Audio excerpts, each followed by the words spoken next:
যদি আমার পক্ষ থেকে কোনো প্রমাণ না থাকে, কোনো রায় যদি না থাকে, পারমিশন যদি না থাকে, সে আমল কি বাতিল, সে আমল বাতিল। এরকম কত আমল যে আমরা করি, অথচ বিশাল নেকি হবে মনে করে করছি কি করছি না করছি। আর মোবাইল খুললে দেখবেন শুধু মমতাজুলের বদনাম, আর মমতাজুলকে ধরবো, আর মমতাজুলের বাপ এই করে, ওর মা এই করে, মমতাজুলের বউ এই, শুধু এই নিয়ে আলোচনা। মোবাইল খুলে এখন শুধু মমতাজুল আর মমতাজুল। আমি যে কি সর্বনাশ করি কার কে জানে। অথচ আপনারা তো আমার বক্তব্য এতক্ষণ শুনলেন, কারো সর্বনাশ করেছি? কারো তো করিনি। তা প্রতিদিন তো প্রোগ্রাম করছি, আমি তো কারোর কোনো ক্ষতি করছি তা নয়। হ্যাঁ, আমি ক্ষতি করেছি। আমাকে কেউ জিজ্ঞাসা করেছে শবে বরাত করা কি, আমি বলেছি পচা বেদাত। এটা ক্ষতি করেছি আমি, ভালো করে বুঝবেন। আমাকে কেউ প্রশ্ন করেছে শবে বরাত কি, আমি বলে দিয়েছি এটা তো বেদাত, বেদাত পচা বেদাত। এখন লেগে গেল এই যে মমতাজুল বলেছে শবে বরাত বেদাত, ভালো করে বুঝবেন। আর আমি বেদাত বলতে যাবো কেন? এটা কত জঘন্য একটা অপরাধ। আপনাকে একটা জিনিস বোঝাই। আমার ছেলে হঠাৎ করে আমাকে বলছে, আব্বা তোমার আর মায়ের বিয়ের বরযাত্রী গিয়েছিলাম মনে আছে? আমার ছেলে বলছে, আচ্ছা বলুন তো, তোর মাকে বিয়ে করব, তোর মায়ের কাছে থাকবো, তুই পেটে 9 মাস থাকবি, 10 মাস থাকবি, আসবি, হাঁটা চলা করা শিখবি, তারপরে তো বিয়ের বরযাত্রী খাবার উপযুক্ত হবি। আর ও আমাকে একদিন হঠাৎ করে বাড়ি গিয়েছে আর বলছে, কানে কানে আব্বা মনে পড়ে তোমার, তুমি আর মা বিয়ে করে আসছিলে গাড়ি করে, আর তোমাদের মাঝখানে আমি বসেছিলাম। আচ্ছা এইটা কি প্রশ্নটা জীবনে কোনো দিন সঠিক বলে মনে হয়? হ্যাঁ, সঠিক না তো? সঠিক না। আপনাদেরকে একটা মজার কথা বলি। আমি বক্তব্যটা এই দিয়েছি যে খালা হালুয়া করছে। খালা তুমি হালুয়া করছে কেন গো? তুমি কে? আচ্ছা আমি মমতাজুল। আচ্ছা তুমি তো ইহুদির দালাল, তুমি আহলে হাদিস তো? আমি আহলে হাদিস। তোমরা তো নবীকে ভালোবাসো না, তোমরা কি বুঝবে যে কেন খালা তুমি হালুয়া করলে কেন বলো? তা বলছে নবীকে দাঁত ভেঙে দিয়েছিল, আর এই নবী শক্ত জিনিস খেতে পারেনি, নরম নরম হালুয়া রুটি খেত, ওই জন্য আমরা হালুয়া রুটি করেছি। এই খালা আজকে ক তারিখ? বলছে আজকে 15 তারিখ শাবান মাসের। ভালো করে বুঝবেন, শবে বরাত হয় কখন? শাবান মাসের 15 তারিখে। ভালো করে বুঝবেন, শাবান মাস পূরণ হতে কতদিন বাকি? এখনো 15 দিন, তাই তো? খালা হালুয়া করেছে 15 তারিখ শাবান মাসে, মনে রাখবেন, নবীর দাঁত ভেঙেছে তাই। শাবান মাস পূরণ হতে বাকি 15 দিন। শাবানের পরের মাসটার নাম কি? রমাজান। রমাজানের 1 মাস, আর এই দিকে 15 দিন, হলো কত দিন? 1.5 মাস, তাই তো? শাবান মাসের পরে রমজান, রমজানের পরের মাসটার নাম কি? শাওয়াল। শাওয়ালের 1 তারিখ, 2 তারিখ, 3 তারিখ, 4 তারিখ, 5 তারিখ, 6 তারিখ, 7 তারিখ। 7 তারিখে উহুদের মাঠে তীরের আঘাতে আল্লাহ নবী সাল্লাল্লাহু আলাইহি ওয়াসাল্লামের দাঁত ভেঙেছে। ভালো করে বুঝবেন। তার মানে এ খালা 1 নম্বরের শয়তান। আল্লাহর নবীর দাঁত ভাঙার 1 মাস 22 দিন আগে হালুয়া করেছে। ভালো করে বুঝবেন, কতদিন আগে হালুয়া করেছে? 1 মাস 22 দিন আগে। তার মানে হালুয়া রুটি শবে বরাতের সঙ্গে ইসলামের কোনো সম্পর্ক? কোনো সম্পর্ক নাই। এর তথ্যটাই ভুল, কোনো সম্পর্ক নাই। 15 তারিখে শবে বরাতের হালুয়া করেছে, তখনও দাঁত ভাঙেনি। রমজান মাস টোটালে দাঁত ভাঙেনি, তার পরের মাসে 7 তারিখে গিয়ে দাঁত ভাঙছে। বুঝতে পারছেন কেমন চিটারি চলছে? হ্যাঁ, আশ্চর্য ব্যাপার। হ্যাঁ, আমি তোমার ক্ষতি করেছি কোথায়? আমি বলেছি মান ক্বালা আখিরুল কালাম লা ইলাহা ইল্লাল্লাহ ফাদাখালাল জান্নাত। আল্লাহ নবী বলেছেন কেউ যদি মারা যাবার আগে তার শেষ কথাটা এটা হয় যে লা ইলাহা ইল্লাল্লাহ, আল্লাহ নবী বলছেন তার থাকার জায়গা জান্নাত। আল্লাহ নবী কি বলছেন? তার থাকার জায়গা জান্নাত। আমার আব্বা মারা যাচ্ছে, আমি আমার আব্বাকে এটা বলতে পারবো না, আব্বা একটু লা ইলাহা বলো, আব্বা একটু লা ইলাহা বলো, এটা বলা যাবে না। কি সিস্টেম? আপনার আব্বা মারা যাচ্ছে, মারা যাবার সময়তে আপনি একটু জোরে জোরে বলবেন লা ইলাহা ইল্লাল্লাহ, লা ইলাহা ইল্লাল্লাহ। আপনার আব্বা আপনার বলাতে যদি একবার বলে দেয় নিজে ইচ্ছাতে, তাহলে আপনার আব্বার থাকার জায়গা কোথায়? জান্নাতে, তাই তো? আমি বলেছি মা আতাকুমুর রাসূল ফাখুযুহু। আল্লাহর নবী একজন মুমূর্ষ ব্যক্তির জন্য এতটুকু জিনিস দিয়েছেন। কি দিয়েছেন? সে মারা যাচ্ছে, লা ইলাহা ইল্লাল্লাহ বলো। আমি এটা বলেছি মাদ্রাসা থেকে ছেলে ডেকে এনে পাড়ার মেয়ের এক জায়গায় জমা হয়ে, পাড়ার মা চাচির এক জায়গায় জমা হয়ে, ওই মানুষটার চারিদিকে বসে ইয়াসিন সূরা, রহমান সূরা, সূরা ওয়াকিয়া, সূরা বাকারা, সূরা ফাতিহা, সূরা রহমান, এটা তেলাওয়াত করা চলবে না। এটা আমি বলেছি। সঙ্গে সঙ্গে সোশ্যাল মিডিয়াতে তোলপাড়, মুমতাজুল কত বড় বদমাইশ, বলছে কোরআন পড়াও বেদাত। ভালো করে বুঝতে হবে কি বলছে। বলছে মুমতাজুল বলছে কোরআন পড়াও বেদাত। এই তোমার এটা জানা আছে যে পরিস্থিতি উল্টো পাল্টা হয়ে গেলে সব জিনিসের উল্টো পাল্টা হয়ে যায়? আচ্ছা বলুন তো, জিলাপি খাওয়া জায়েজ না না জায়েজ? বলুন, জায়েজ। এখন জিলাপিটা কিনে আমি কোন একটা মাজারে গিয়ে মানত করে দিয়েছি, বলুন এবার জিলাপি খাওয়া যাবে কি যাবে না? আর জিলাপির কি দোষ করেছে? ও তো সেই ময়দার মিষ্টির রস দিয়েই তৈরি, ওর কি দোষ? ওর কোনো দোষ আছে? শুধু স্থান পরিবর্তন হয়ে গেছে বলে ওই জিলাপিটা আর খাওয়া যাবে না। ফেরাউন লোকটা খারাপ না ভালো? খারাপ। ফেরাউনের নাম শুনলে বা নাম বললে নেকি হয়? হয় না। এই দেখুন কোরআনের একটা আয়াত আপনাদেরকে শোনাই।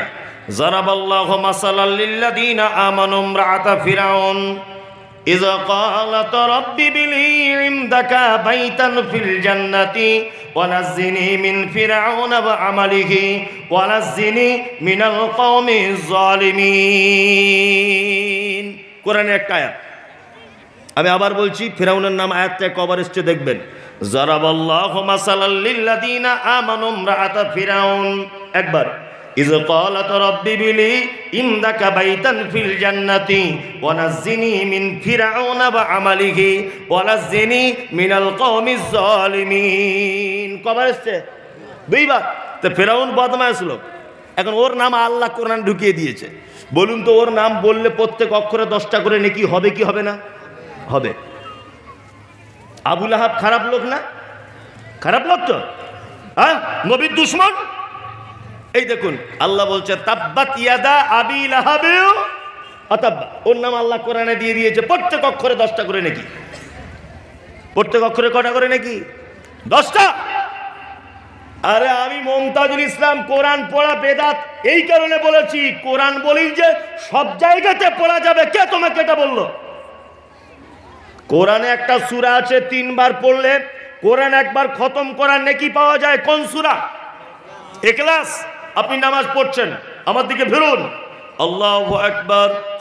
আলহামদুলিল্লাহি রাব্বিল আলামিন আর রহমানির রহিম মালিকি ইয়াউমিদ্দিন ইয়্যাকা না'বুদু ওয়া ইয়্যাকা নাস্তাঈন ইহদিনাস সিরাতাল মুস্তাকিম সিরাতাল লাযীনা আন'আমতা আলাইহিম গায়রিল মাগযুবি আলাইহিম ওয়ালাদ-দাল্লিন।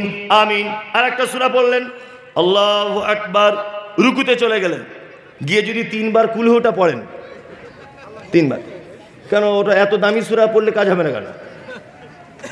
এত দামি সূরাটা পড়লে কাজ হবে না কেন? সিস্টেমের। আপনি তো সবই তাহলে বুঝে গেলেন। আলহামদুলিল্লাহ, আপনি বুঝতে পেরেছেন এটা সিস্টেমের বাইরে।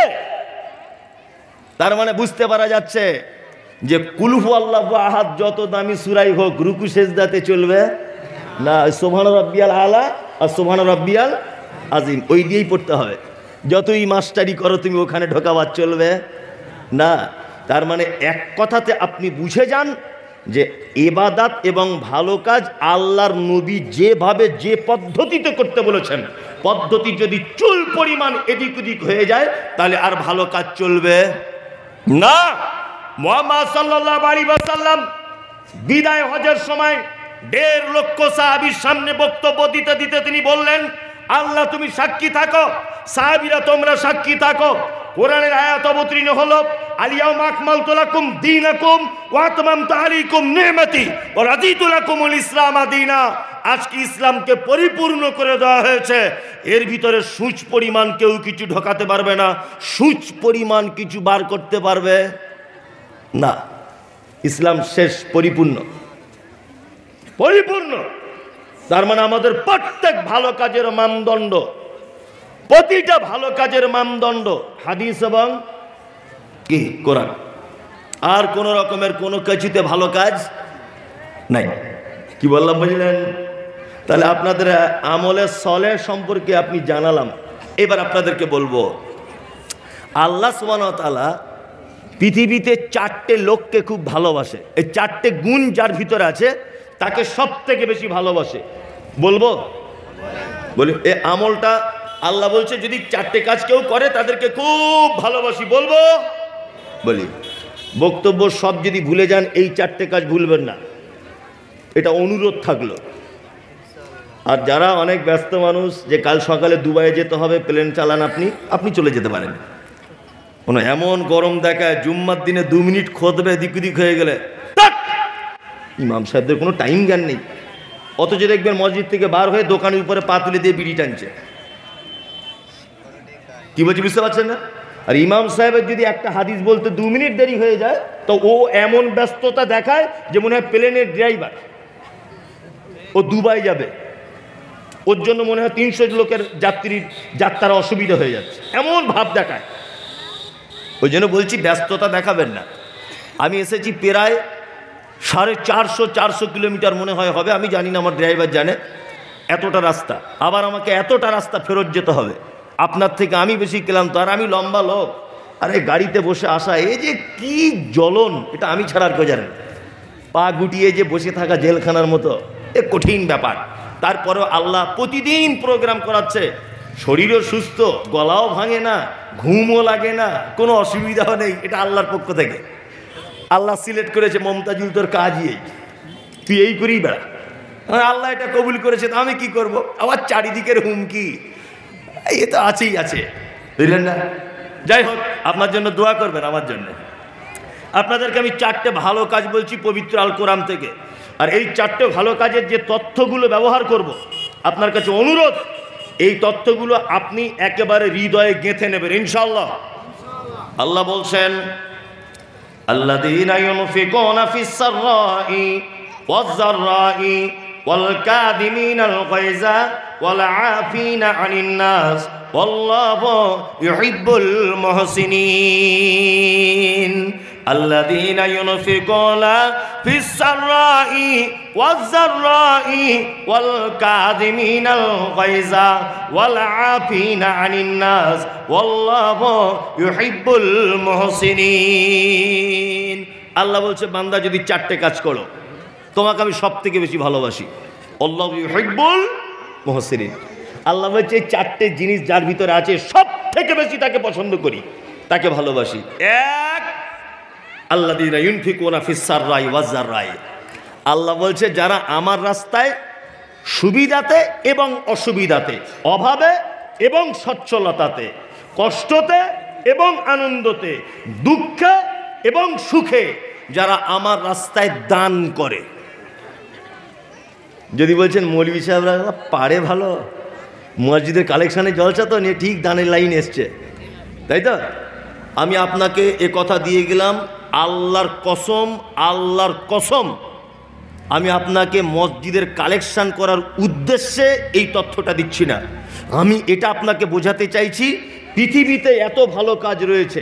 আচ্ছা বলুন, সব থেকে দামি ইবাদতের নাম কি? নামাজ।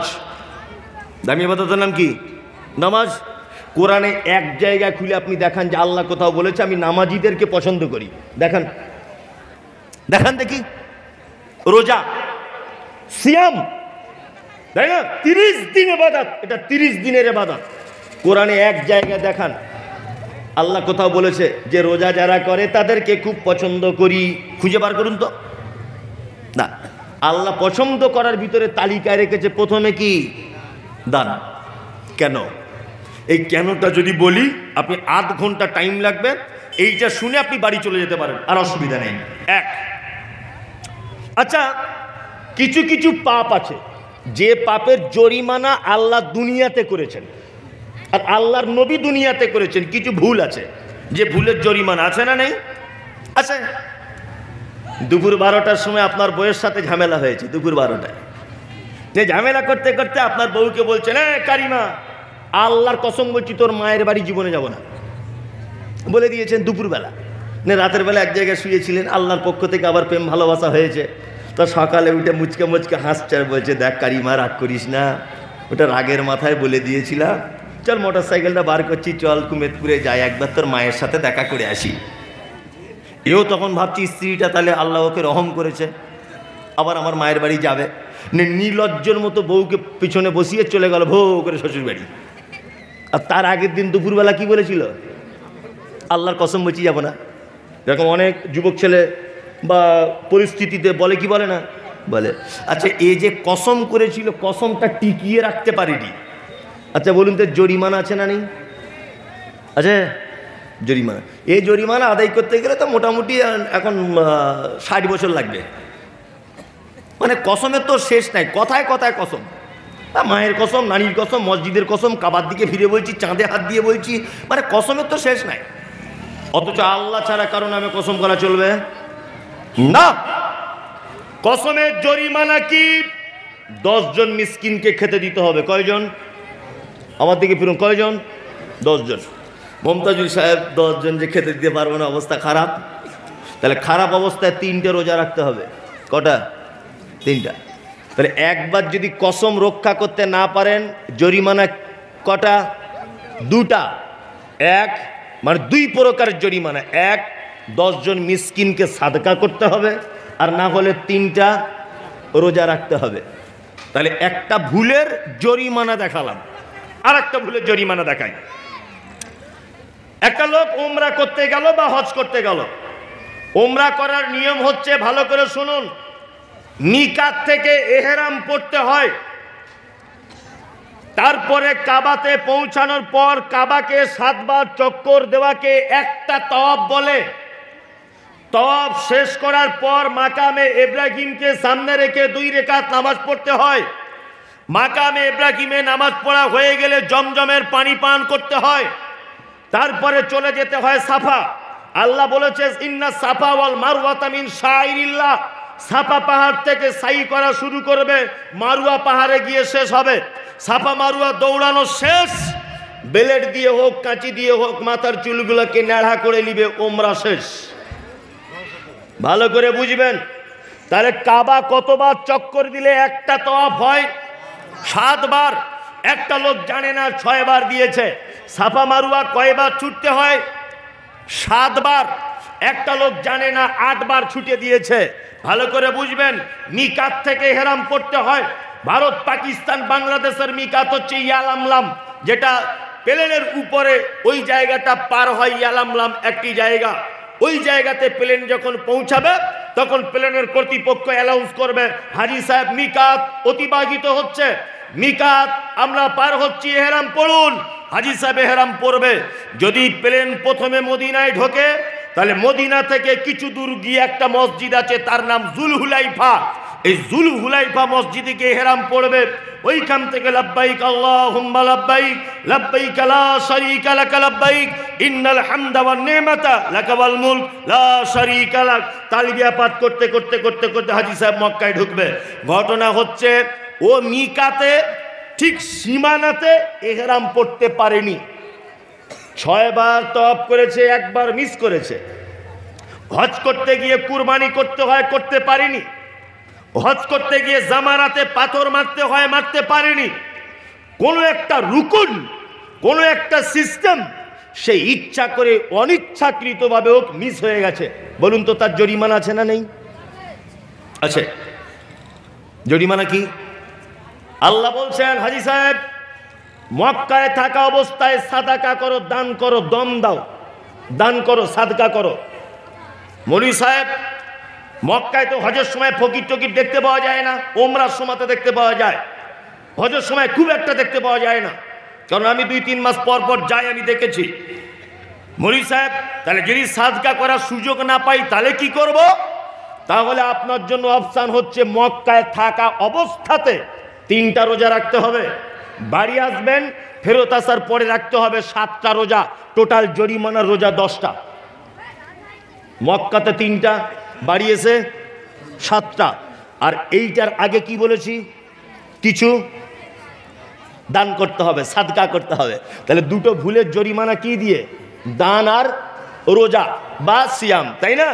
আর একটা ভুলের কথা আপনাকে দেখাই, দেখুন, নতুন বিয়ে করেছে তো ওর বুদ্ধি জ্ঞান কম, ওর বউটাকে রাতের বেলা গল্প করতে করতে বলছে, সাবিনা তোমার হাতটা আমার মায়ের মতো দেখতে, বলে দিয়েছে ফাটাকছে।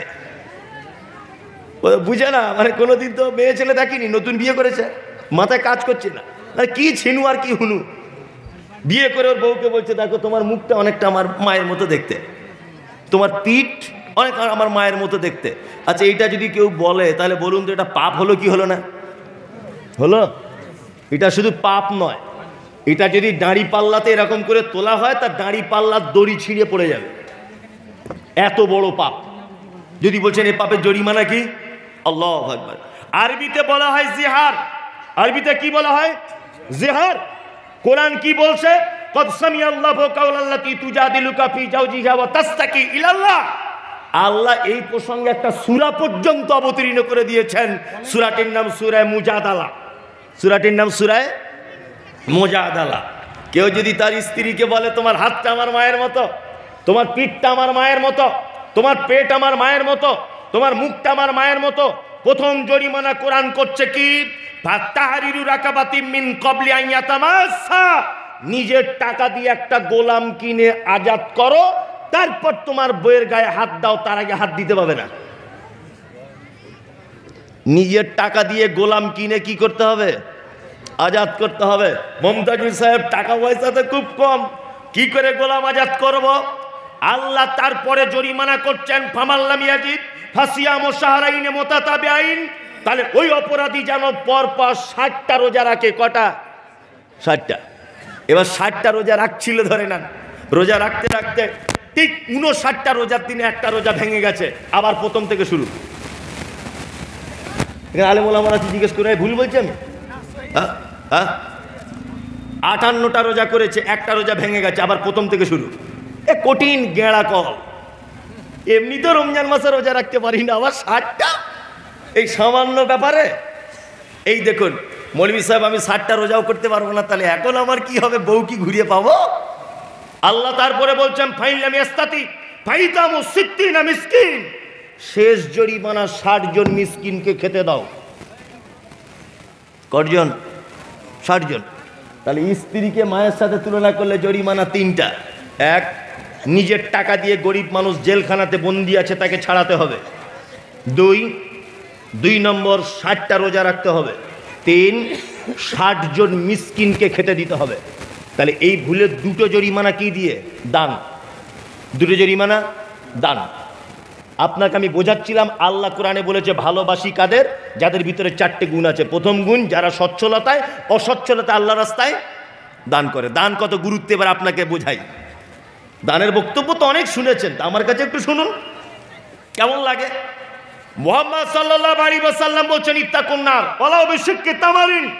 তোমরা জাহান্নাম থেকে বাঁচো, যে কোনো মূল্যে বাঁচো, বাঁচতেই হবে, বাঁচার কিচ্ছু নেই। নিরুপায় তুমি একটা খাজুর খাচ্ছিলে, খাজুরটা অর্ধেক খেয়ে নিয়েছো, 3 ভাগে 4 ভাগে 3 ভাগ খেয়েছো, 1 ভাগ তোমার হাতে একটুখানি অবশিষ্ট আছে। আল্লাহ নবী বলছেন ওইটাও তাড়াতাড়ি করে দান করো, তার বিনিময়ে জাহান্নাম থেকে বাঁচো। আর জাহান্নাম থেকে বাঁচার মূল রাস্তা কি? দান, সাদাকা। আর একটা মজার কথা আপনাদের বলি, আমাদের পাড়া গ্রামে যখন লোকজন মারা যায় ভাব 2-4 মিনিট পরে মারা যাবে, তখন বলুন তো আমরা কি করি? বলছে মামা, ও মামা একটু বেদানার রস খাও, বেদানার রস খাও। ওর বড় বেটি কামতে কামতে আসছে, বড় বেটি কুমেদপুর থেকে এসে বলছে আব্বা আঙ্গুর ফল নিয়ে এসেছি, বাপ একটু আঙ্গুর ফলের রস খাও। মেয়ে আঙ্গুর ফল দিচ্ছে, ছেলে বেদানা দিচ্ছে, স্ত্রী দুধ দিচ্ছে, ওর বেটিরা পানি দিচ্ছে। এগুলো করে কি করে না? তো ও কি জন্মেও বেদানার রস খায় নাই? ও ওই টাইমে তোমার বেদানা খেতে চাইছে? হ্যাঁ, যদি বলছেন কথাটা একটু বড় বাড়াবাড়ি করে হলো না, ওই টাইমে আপনি এরকম খারাপ করে বলছেন, তা খারাপ করে বলবো না? তোমার তো ইসলাম না জানার কারণে বেদানার রস নিয়ে ঘুরঘুর করছো। তুমি জানো তোমার আব্বা এখন কি বলতে চাইছে? তুমি জানো তোমার মা তখন কি বলতে চায়? কি আল্লাহর নবী বললেন, একজন ইমানদার মানুষের আত্মাকে মালাকুল মউত যখন বার করে, ঠিক বাচ্চা ছেলে যখন ঘুমিয়ে পড়ে মায়ের কোলে, মা যেমন বুঝতে পারে না, বিশ্বনবী বললেন প্রত্যেক মানুষ মারা যাবার আগে মালাকুল মউতকে নিজের চোখে দেখতে পায়। আর লোকটা যদি ইমানদার হয়, দেখবেন বন্ধুরা আমার, তার পাশে তার বেটা বসে আছে, পাশে বেটি বসে আছে, তার স্ত্রী বসে আছে, তার আত্মীয়রা বসে আছে, দেখবেন কথা বলতে বলতে লোকটা চলে গেল, হাসতে হাসতে লোকটা চলে গেল, কেউ বুঝতে পারলো না তার জানটা কেমন করে গেল। বিশ্বনবী বললেন লোকটা যদি বদকার হয়, লোকটা যদি খারাপ হয়, তাহলে মালাকুল মউত তার আত্মাটাকে এত কঠিন করে ধরে যে তার শিরা উপশিরা সমস্ত কিছু যেন ছিঁড়ে মালাকুল মউতের হাতে যেন চলে আসে। আর লোকটা তখন চিৎকার করতে করতে বলে, ফায়াকুলা রব্বি লাউলা আখরতানি ইলা আজালিম করিব ফাসাদ্দাকা ওয়া আকুম মিনাস সালিহিন। আল্লাহ গো, পৃথিবীতে আমার আর থাকার টাইম নাই, মালাকুল মউত চলে এসেছে, আমার আর ভালো কাজ করার টাইম নাই, ফাসাদ্দাকা ওয়া আকুম মিনাস সালিহিন।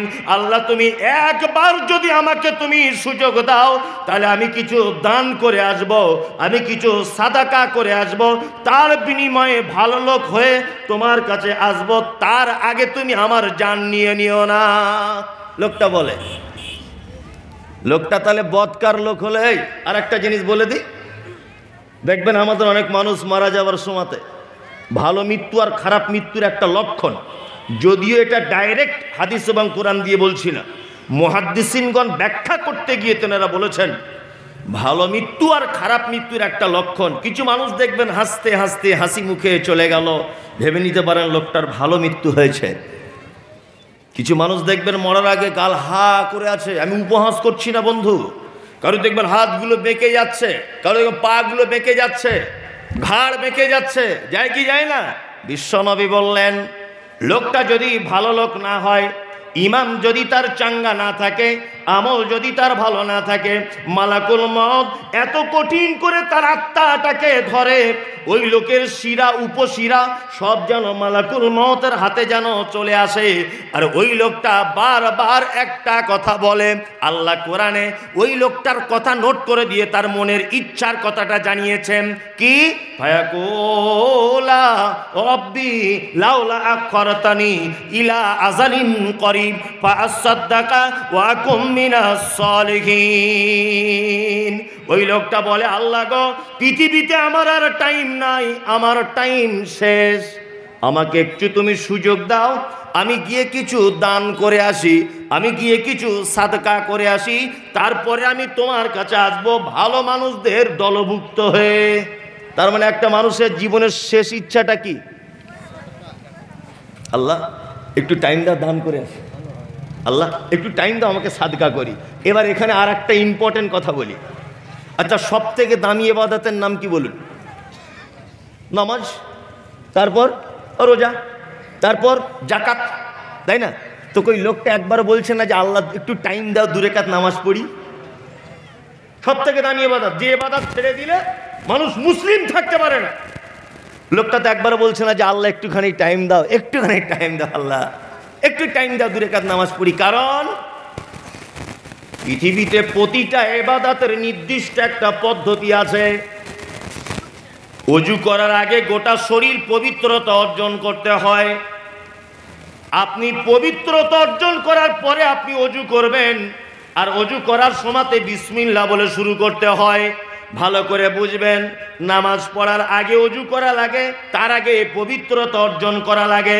এবার আপনি যদি মনে করেন জোহরের নামাজ পড়বো, 8:30টার সময় যদি আপনি তাকবীর দিয়ে জোহরের নামাজ যদি শুরু করে দেন, তাহলে হবে কি হবে না বলুন? হবে না।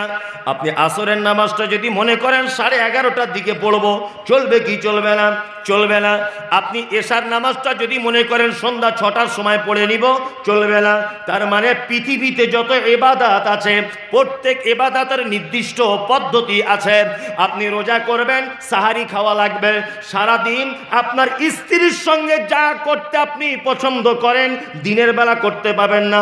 আপনি ইফতারির পর থেকে নিয়ে সাহারি শেষ পর্যন্ত পর্যন্ত যা ইচ্ছা আপনি তাই করতে পারেন, কোনো আপনার জন্য সমস্যা নাই। তার মানে রোজা অবস্থাতে পানি গিলে নেওয়া চলবে না, রোজা অবস্থাতে আপনার কোনো খাদ্য গ্রহণ করা চলবে না, রোজা অবস্থাতে অন্যায় করা চলবে না। তার মানে এই ইবাদতটা একটা নির্দিষ্ট পদ্ধতি আছে। হজ একটি ইবাদত। কোনো গরিব মানুষ যদি মনে করে মসজিদে মসজিদে চাঁদা তুলে হজ করব, তোমার হজের 10 পয়সাও দাম নাই। বরং এরকম লোক যদি দেখতে পান দড়ি নিয়ে বেঁধে পাচার চামড়া তুলে দিবেন। কারণ হলো এই, ওর তো হজ ফরজ।